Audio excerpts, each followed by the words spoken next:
한 주간의 정치권 이슈 짚어보겠습니다. 이동학 전 민주당 최고위원, 이준우 국민의힘 미디어 대변인과 함께합니다. 어서 오세요. 네, 앞서 영상으로 보여드린 대로 오늘 이해찬 전 총리의 발인과 연결식이 있었는데요. 정치 후배들이 눈물로 작별을 보였습니다. 현장 보고 오시죠. 대한민국 제36대 국무총리, 역대 최고의 공직자, 저의 롤모델 이해찬 선배님.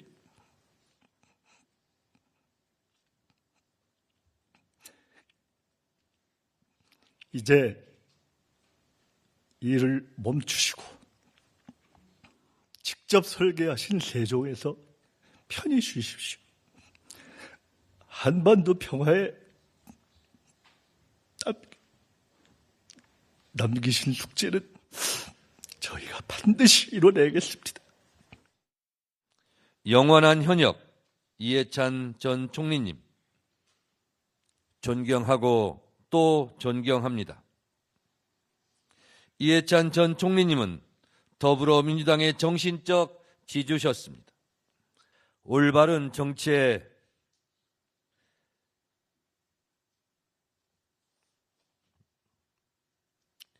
표상이셨던 이해찬 전 총리님과 동시대에 함께했다는 것이 자랑스럽습니다.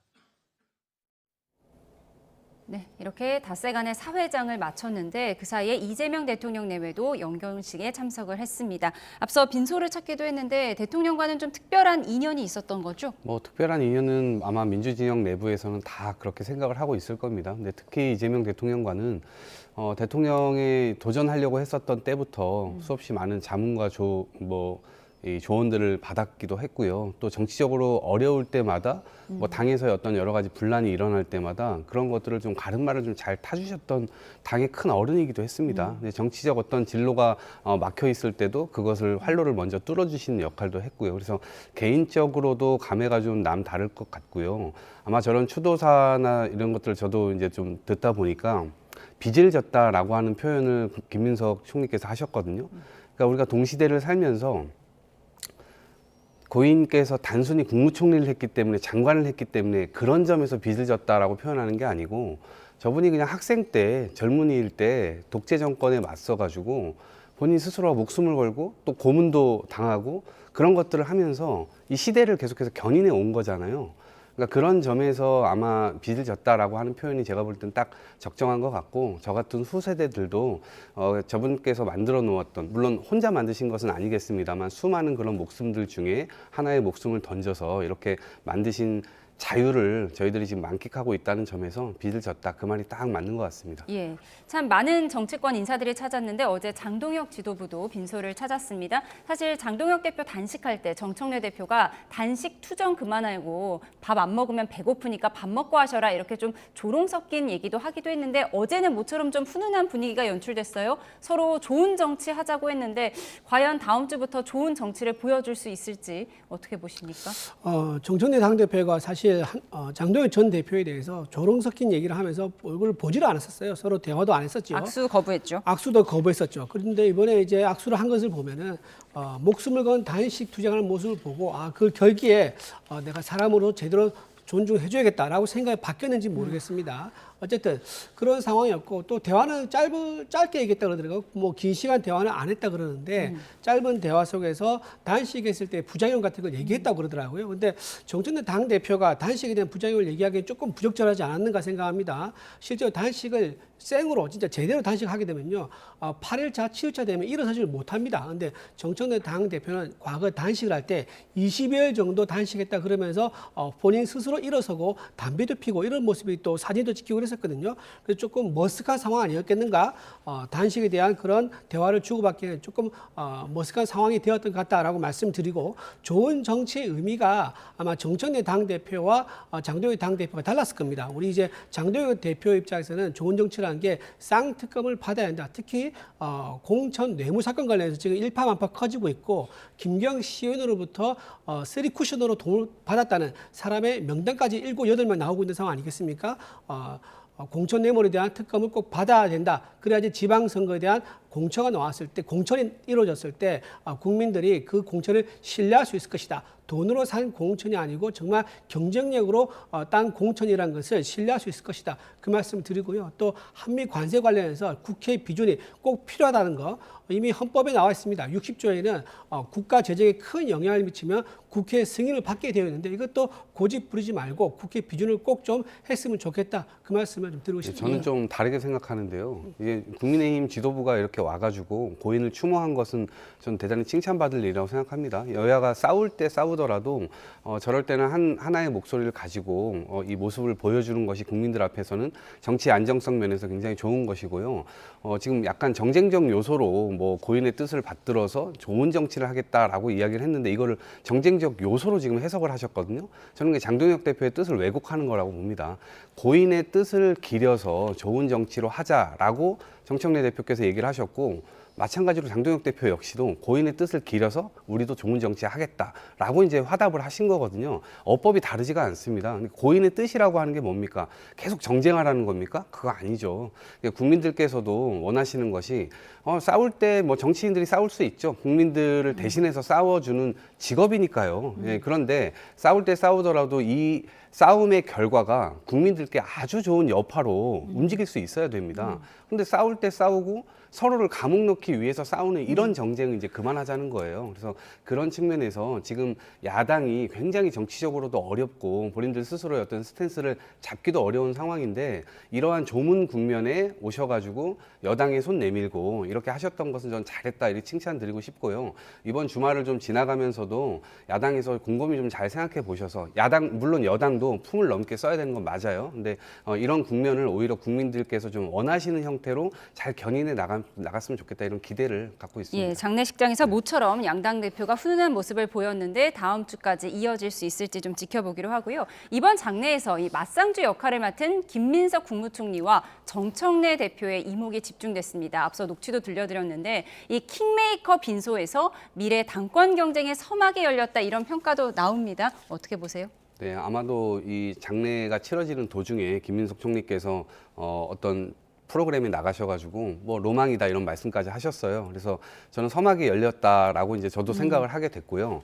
실제로 이제 그런 이면에는 본인의 어떤 열망도 있겠습니다만 다른 측면에서 지지층에서의 요구도 있는 거거든요. 이제 그 두 개가 이제 맞물리면 시너지가 나는 것인데 아마 정청래 대표께서도 뭐 열심히 지금 하고 계시고 개혁 법안이라든가 이런 것들을 관철시키기 위해서 노력을 하고 계시고 또 다른 측면에서 김민석 총리가 굉장히 안정감 있게 지금 국정을 뭐 급작스럽게 출범이 된 상황에서 대통령을 보좌하면서 안정적으로 국정을 이끌어가고 있는 측면에서 많은 지지층들 또는 국민들께서 그 부분에 대한 뭐 평가를 하고 계신 게 아닌가 싶어요.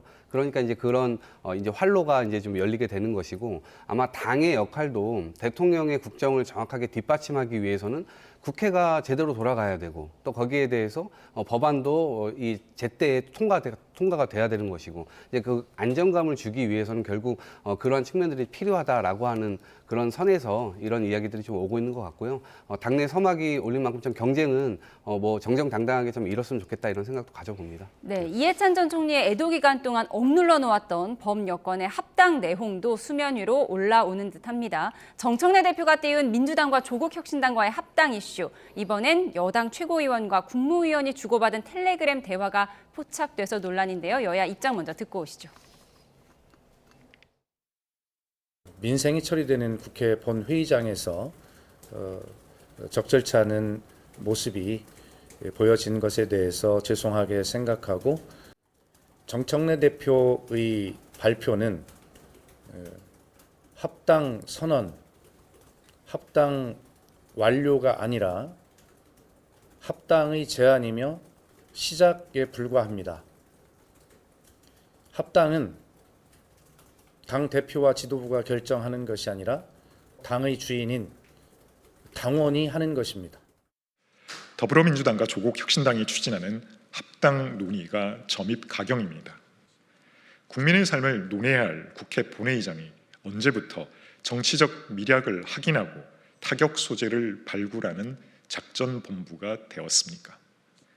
지분을 놓고 쟁탈전을 벌이는 모습은 국민을 기만하는 처사이며 지방선거용 이합 집산에 불과합니다. 네, 논란이 된 텔레그램 내용을 보면요. 정청래 대표가 조국 대표와 합당 밀약을 한 것 아니냐. 만약 그렇다면 이건 타격 소재다. 당명 변경도 나눠 먹기도 불가하다. 이런 내용이더라고요. 그래서 친명계 측에서 친청계 측을 의심하는 것 아니냐. 이런 분석이 나오고 있는 상황이에요. 어떻게 보세요? 네, 그렇습니다. 지금 저 대화를 과연 누가 주고받았느냐 이런 이제 궁금증을 많이 갖고 계신 것 같습니다. 여러 가지 소문이 있습니다. 최고위원과 최고위직 국무위원 간의 대화다라는 얘기도 있고요. 아니면 일반 그 보통 평의원과 그냥 국무위원과의 대화라는 얘기도 있습니다. 하지만 저런 대화가 대화가 오고 갈 정도면 상당히 고위직인 의원들이 아니겠는가 생각이 듭니다. 의원과 국무위원 아니겠는가 생각이 듭니다. 왜냐하면 단어가 굉장히 자극적입니다. 밀약이라는 단어를 썼고요. 또 타격이라는 씁니다. 타격 소재라고 씁니다. 그러니까 그 밀약, 그 어떤 정청래 당대표와 조국 대표 간의 대화 또는 협의 사항을 밀약이라고 규정을 짓는 거고요. 그리고 이것을 타격할 수 있는 좋은 소재감이다라고 이제 정의를 하고 있는 거죠. 이런 인식을 보여준다는 것은 민주당에서는 조직적으로 이 합당 논의에 대해서 찬성할 수 없다라는 움직임이 물밑에서 아주 세게 움직이고 있다 이렇게 봐야 할 것 같고요. 이 문제는 단순히 그냥 합당 문제가 아니라 지금 정청래 당 대표와 함께 친문 세력을 흡수해서 이재명 대통령과 맞서 싸우려는 그런 의지를 지금 보여주면서 전연을 가다듬는 거 아니냐. 즉 친문 세력과 손을 잡아서 다음 당 대표에 도전하는 거 아니겠느냐라는 너무 뻔한 속내를 일찌감치 드러내서 이런 논란을 오히려 키우고 있는 정청래 당 대표의 전략적인 실수가 드러났다. 저는 그렇게 보입니다. 그러니까 친명계가 친청계를 의심하는 듯한 이 텔레그램 메시지가 우연히 포착된 것인지 아니면 일부러 노출한 것인지 그것도 지금 알 수가 없는 상황인데 대통령이 언급을 했어요. 대통령이 지방선거 전에 합당을 급히 하는 걸 원한다는 것은 바람직하지 않다. 이런 내용인데 이게 어떤 뜻인가요? 아니 우선요 그 뭐 친청계가 친문계를 끌어들여가지고 대통령에 대항한다는 투로 지금 해석을 해주셨는데 거기에 동감할 사람이 아무도 없습니다. 그런 이간질에 넘어가지도 않을 것이고요. 네. 이제 합당 제안을 당대표께서 하셨기 때문에 저는 그 측면에서 여러 가지 논의가 아마 여러 수위에서도 있을 겁니다. 근데 이 과정에서 저런 이제 뭐 텔레그램이 나온다거나 혹은 개인 사견을 전제로 해서 조국혁신당에서도 뭐 공동 대표를 해야 한다는 황운하 의원이요? 여러 가지 이야기들을 하잖아요. 네. 근데 저는 뭐 얘기가 아예 뭐 안 나와야 된다라는 생각을 갖고 있습니다만 안 나올 수는 없겠죠. 여러 실수들이 일어나니까요. 그러니까 이제 그런 것들을 다시 되잡기도 했는데 아마 이것을 뭐 원하는 국민 여러분들이나 아니면 지지층이나 아니면 또 당원들께서는 이렇게 물밑에서 뭔가 우리가 모르는 다른 내용들이 막 오가는 거 아니야?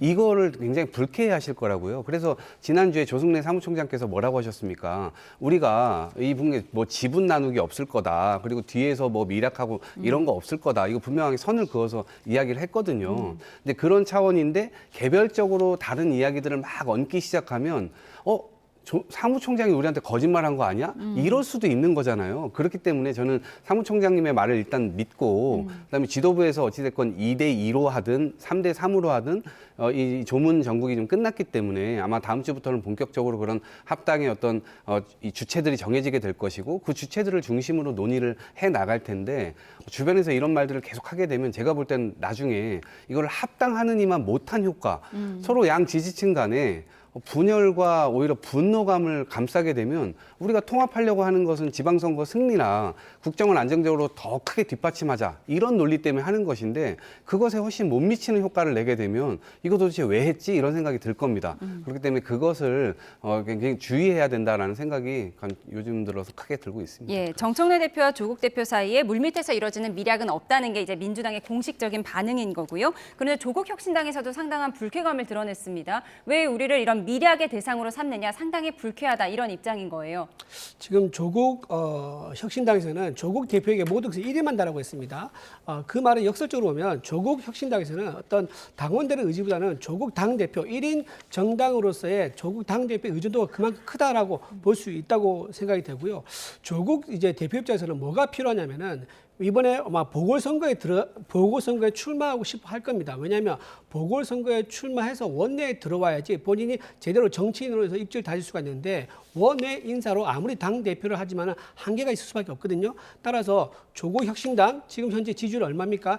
2에서 3%에 불과합니다. 조국혁신당 그 당으로 출마했을 경우에 당선될 가능성이 매우 낮겠죠. 따라서 합당을 하게 되면 민주당의 타이틀로 출마를 해서 원내에 진입할 수 있다는 그런 계산이 있을 수밖에 없을 겁니다. 그러면 정청래 당 대표 입장에서는 조국혁신당 품으로서 친문 세력의 도움을 받아서 당 대표에 연임할 수 있는 거고요. 그러니까 즉 각각 당 대표 둘 다 개인적인 이해관계가 아주 절묘하게 맞아 떨어지는 상황이기 때문에 이 두 사이의 약속은 당원들에게 동의를 구할 필요가 없을 정도로 중요할 수밖에 없는 거죠. 그러니까 일부 의원들은 이걸 미락이라고 볼 수밖에 없다라고 말씀드린 거고요. 방금 말씀하신 것처럼 뭐 지분 같은 거를 얘기해서 너무 합당한 의미를 축소하거나 왜곡하지 마라라는 민주당 입장인 것 같은데요.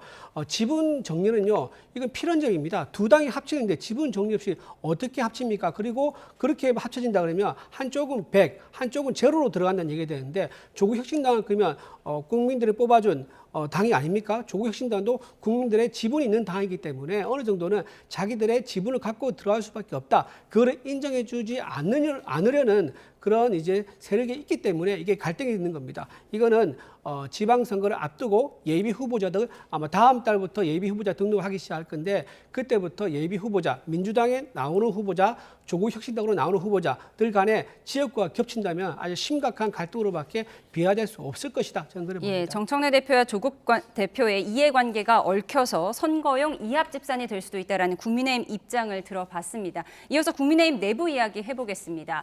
한동훈 전 대표를 제명한 뒤에 내홍이 분출되고 있는데요. 관련 목소리 듣고 와서 대담 이어가겠습니다. 저는 가장 이제 문제가 되는 게 송원석 원내대표라고 봐요. 왜요? 송원석 원내대표는 원내 의원들이 뽑은 사람 아닙니까? 그렇죠. 근데 의총 2번 했는데 단 한 명의 의원도 이 제명시켜야 된다고 얘기하는 의원이 없어요. 다 반대했습니다. 결과적으로는 마치 찬반 양론이 의총에서 있었던 것처럼 포장을 하더라고요. 그다음에 본인이 가서 찬성을 했잖아요. 네네네. 그럼 의원들의 절대 다수는 이 제명은 절대 안 된다. 그리고 친윤 핵심 의원들도 야, 이게 제명은 너무 과한 거 아니야? 다 그래요. 원내대표도 장 대표와 함께 사퇴해야 된다고 생각합니다. 전반적으로 지방선거를 지금 이 체제로 치를 수 있냐 없냐를 당원들한테 한번 여쭤보는 게 순리인 것 같아요. 당대표의 재신임 투표라든지 이런 것들을 선거 앞두고 당원들한테 정말 허심탄회하게 개혁 방안이라든지 이런 것을 이 지도체제에서 잘 낼 수 있는가 아닌가를 당원들한테 한번 여쭤보는 작업도 필요하지 않나. 네, 장동혁 대표뿐 아니라 송원석 원내대표에 대한 사퇴 요구까지 나오고 있습니다. 사실 친한계 의원들의 반발은 예상된 수순이었다고 하더라도 온건파였던 오세훈 서울시장까지 장동혁 대표에 대한 사퇴 목소리를 내고 있는 상황입니다. 그런데 장동혁 지도부는 지금 그냥 시간 지나면 이거 다 가라앉을 거다. 우리는 그냥 우리 나름대로 선거 준비하면 된다. 이런 입장인가요? 시간 지나면 가라앉는다 이런 수동적이고 무책임한 생각하고 있는 것은 아니고 해야 할 일을 했다. 충분히 많은 절차를 거쳤고 충분히 많은 기회를 줬음에도 불구하고 본인이 그걸 받지 않았지 않습니까? 재심을 하라고 기회를 줬었고 이것도 추가적으로 기회를 줬음에도 불구하고 본인이 하지 않았었고요. 공개 검증을 하자는 본인한테 아주 유리한 상황인데도 불구하고 본인이 응하지 않았습니다. 재판 같은 경우에 만약에 피의자가 재판부가 기회를 줬을 때 소명하지 않으면요, 이거는 피의자가 본인의 혐의를 인정한다, 유죄로 판단을 하게 됩니다. 그와 굉장히 유사한 상황이라고 말씀드리고요. 저는 지금 갑자기 송원석 원내대표를 끌고 들어와서 송원석 원내대표한테 사퇴해야 된다 얘기하는 건요, 조금 지나치다는 생각이 듭니다. 지금 왜 이렇게 했을까 생각해 보면요, 장동혁 이제 당 대표에게 계속 이 문제를 제기하게 되면 결국 이 현재 지방선거를 지휘하는 총사령관은 장동혁 대표가 되는데, 장동혁 대표를 흔들어서 만약에 지방선거에서 좋지 않은 결과가 나온다면 그 책임 누가 지게 되겠습니까? 비난의 활살이 친한계로부터 친한계한테 갈 수밖에 없거든요. 그렇기 때문에 갑자기 송원석 원내대표를 끌고 와가지고 좀 분산시키려고 하는 게 아니겠는가라는 생각을 좀 해보고요. 또 이제 아까 말씀하신 것 중에서 다 반대한다고 이제 의총에서 얘기가 나왔다고 얘기하는데 제가 알기로는 그렇지가 않습니다. 다 반대가 아니고요. 몇몇 의원들이 큰 소리로 반대한 것은 맞습니다. 하지만 이거를 전체 다수 의견으로 침세워 봉대한 것은 좀 잘못됐다는 말씀을 드리고, 그리고 의원들의 절대 다수가 제명에 반대한다 그러는데요. 그러진 않죠. 친한계 절대 다수라고 하면 그건 맞는 말입니다. 친한계 절대 다수의 의원 16명은 반대했고, 그리고 일부 거기에 더 찬성하는 의원들이 있다. 이렇게 되면 도합 한 20 몇 명쯤 될 것 같은데요. 그런 의원들이 강력히 반대하고 있는 것은 맞다라고 봐야 되고요. 여기서 지금 이제 말씀 안 하신 게 있는데 여론조사 결과를 말 안 해요. 제가 숫자를 말씀드리지 않겠지만 일부 여론조사뿐만 아니라 모든 여론조사가 한동훈 전 대표의 제명에 대해서는 잘했다는 평이 결과가 훨씬 더 많다. 그리고 국민의힘 쪽에서만 본다 그러면 압도적으로 많다. 여기까지 말씀드리겠습니다. 여론조사 결과는 여론조사마다 다르기 때문에 그렇게 말씀하시면 안 될 것 같고요. 개인 의견으로 듣도록 하겠습니다. 그리고 지금 보면 어쨌든 이준우 대변인께서는 장동혁 지도부의 입장을 대변하시는 입장이다 보니까 그 지도부의 입장을 말씀하셨다는 점을 강조해 드리고요. 사실 한동훈 전 대표가 재심을 신청했어야 했다. 단식장에 갔어야 했다. 뭐 여러 의견이 나오지만 어쨌든 결론적으로는 제명이 된 것이고, 이 부분을 중도층 민심이 어떻게 받아들이냐, 이 부분이 중요할 텐데, 오세훈 서울시장이 지금 장동혁 지도부 사퇴를 요구를 했거든요. 이 부분은 지방선거에 미칠 영향을 상당히 악영향으로 본다는 거잖아요. 그렇죠. 누구보다 당사자이기 때문에 그 민심을 다 듣고 있을 겁니다. 다 파악을 하고 있을 것이고요. 그런데 당이 지금 사실상 쪼개지는 상황으로 가는 거잖아요. 근데 이게 정책적 이견 때문에 쪼개지는 게 아니에요. 실제적으로는 뭐 당대표가 전 당대표가 대통령을 절대자를 뒤에 숨어가지고 뭐 이 비판 댓글을 달았다라고 하는 이 투로 이야기를 했었지만, 실제로는 이 계엄에 대해서 실제로 반대하고, 그다음에 국민의 눈높이에서 예를 들면 이 전 김건희 여사의 어떤 가방 받은 거에 대해서 국민의 눈높이에 맞게 처리해야 된다라고 했다는 말, 이런 것들이 하나하나 누적돼가지고 결국에는 눈밖에 난 거잖아요. 그렇다면 실제로 장동혁 대표 역시도 윤어게인파와 손잡아가지고 당대표가 됐단 말이에요. 그렇기 때문에 그들이 윤어게인들이 요구하는 거를 들어주지 않을 수가 없는 상황입니다. 한동훈 전 대표를 잘라라 라고 하는 걸 그들이 계속해서 요구를 했기 때문에, 만약에 민심을 쳐다보고 한동훈 전 대표를 자르지 않는다면 본인이 그냥 잘라지는 그런 상황이 됐을 것이기 때문에, 그 부분에 대해서 본인 타협의 어떤 접점이 없었다라는 생각이 들고, 그리고 지금 뭐 이 고성국 유튜버도 들어왔잖아요. 근데 직접 최고위원이 가가지고 입당원서까지 받아오면서 들어왔는데, 이 당원은 슈퍼 당원이죠. 그런데 이분이 지금 들어와서 전두환, 노태우, 심지어 뭐 이승만 뭐 이런 사람들 다 사진 걸어야 된다라고 역대 내란을 저지른 대통령들 전부 다 그냥 사진 걸어야 된다고 얘기하고 있습니다. 그런데 이 상황에서 그분 징계 안 할 거 아닙니까? 왜냐면 지금 윤리위가 볼 때 고성국 유튜버 씨는 아주 윤리적인 거예요. 지금 국민의힘 장동혁 지도부가 궤를 정확하게 맞추고 있는 거거든요. 그래서 절대 징계하지 않을 것이라고 저는 생각하는데, 이 과정에서 어찌됐건 장동혁 대표 물러나라, 송원석 원내대표 물러나라, 지금 도대체 왜 이 결정을 한 거냐라고 오세훈 시장뿐만 아니라 많은 사람들이 이야기하고 있는 건 이 선거에서 도움이 되지 않을 것이다. 아마 그런 판단을 정확하게 내리고 있는 것이 아닌가 싶습니다. 예, 고성국 씨 이야기 나와서요. 반박을 짧게 들을 건데요. 지금 유튜브 고성국 씨가 한동훈 다음 제명 대상은 오세훈이다, 이런 얘기를 했다고 하고요. 거의 피를 흘리지 않고 민주화를 이끌어낸 전두환이라고 평가하면서 전두환, 윤석열 두 전직 대통령의 사진을 당사에 걸어야 된다, 이런 주장을 했다고 합니다.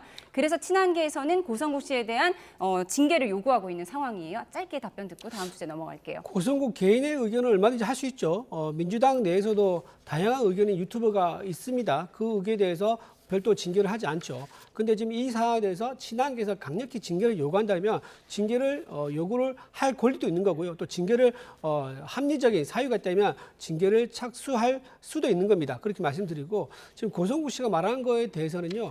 고성국 씨 본인의 개인 의견이란 것이지, 이것이 우리 국민의힘 전체 다수 의견 또는 공식 의견은 아니다라는 것을 이 자리에서 말씀드리고 싶습니다. 뭐 개인 의견은 맞는데 당 지도부가 이제 당원 원서를 받는 그 장면까지 유튜브에 중계되고 해서 좀 의미가 남다르다, 이렇게 말씀을 하신 것 같습니다. 시간 관계상 다음 주제를 넘어가도록 하겠습니다. 부동산 이야기 간략히 해볼 텐데요. 정부의 119 부동산 공급 대책을 놓고 구원투수다, 유통기한 지난 냉동 상품이다, 여야 평가가 극명하게 엇갈리는데, 이런 가운데 이재명 대통령이 오늘 SNS를 통해서 메시지를 냈습니다. 부동산 대책이 5,000피보다 쉽다, 못할 것 같느냐 이런 글을 올린 거예요. 어떤 의미라고 보십니까? 그러니까 역대 대통령들께서 이 부동산 집값을 올리기 위해서 노력한 박근혜 전 대통령 같은 분도 있었고요. 지금 뭐 진보 정부에서는 진보 정부가 출범만 하면 집값이 올라가서 이걸 내리기 위해 노력을 해야 했었는데요. 그때마다 국민의 어떤 비판이나 혹은 언론에서의 비판 이런 것들이 있을 때마다 그 정책을 선회하는 일들을 했거든요. 그러니까 일관되게 그 정책을 좀 밀고 나가는 것이 아니라 중간중간에 흔들리는 모습을 보였기 때문에 오히려 그 틈바구니를 치고 들어오는 그런 세력들 그리고 이제 그런 것들로 인해서 심리가 또 자극이 되고 그래서 역효과가 난 경우가 많았습니다. 근데 이재명 대통령의 경우는 지금 흔들리지 않겠다라고 하는 신호를 분명하게 준 거고요.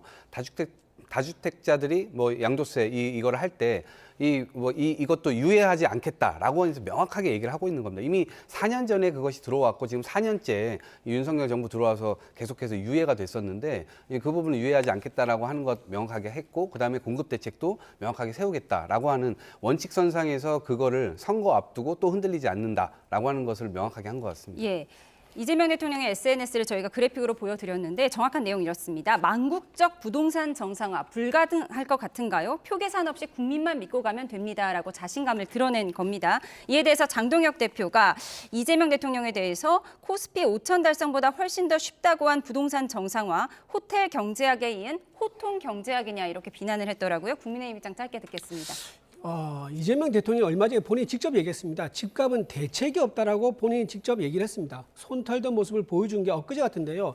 마치 아무 일 없었다는 듯이 그런 말 안 한 것처럼 이렇게 아주 쉽게 코스피 5천 달성에 대한 자신감 때문인지 모르겠지만 부동산도 자기가 손대면 금방 잡을 수 있다고 얘기한 것은 근거가 너무 빈약하다. 본인이 바람대로 되는 것은 아니다. 희망사항으로 부동산 되는 것이 아니라 과학적 근거, 정책을 가지고 해야 된다. 특히 문재인 정부 때 했던 부동산 정책을 그대로 지금 재탕 삼탕하고 있는 거 아니겠습니까? 그리고 이번에 이제 개발 지역이라고 공개한 지역도 문재인 정부 때 발표했던 지역과 70% 정도 겹칩니다. 그렇다고 하면 새로운 게 거의 없는 거 아니겠습니까? 그런 부동산 정책을 내면서 단순히 나는 해결할 수 있다라고 얘기한 것은 이거는 무슨 유니콘을 얘기한 것도 아니고요. 좀 구체성이 있는 실효성 있는 정책을 발표해야지 국민들에게 좀 더 와닿을 수 있을 것 같다 말씀드립니다. 예, 부동산 정상화가 코스피 5,000피보다 더 쉽다고 말한 대통령의 SNS 메시지 함께 분석해봤습니다. 지금까지 이동학 전 민주당 최고위원 이준우 국민의힘 미디어 대변인과 함께했습니다. 고맙습니다.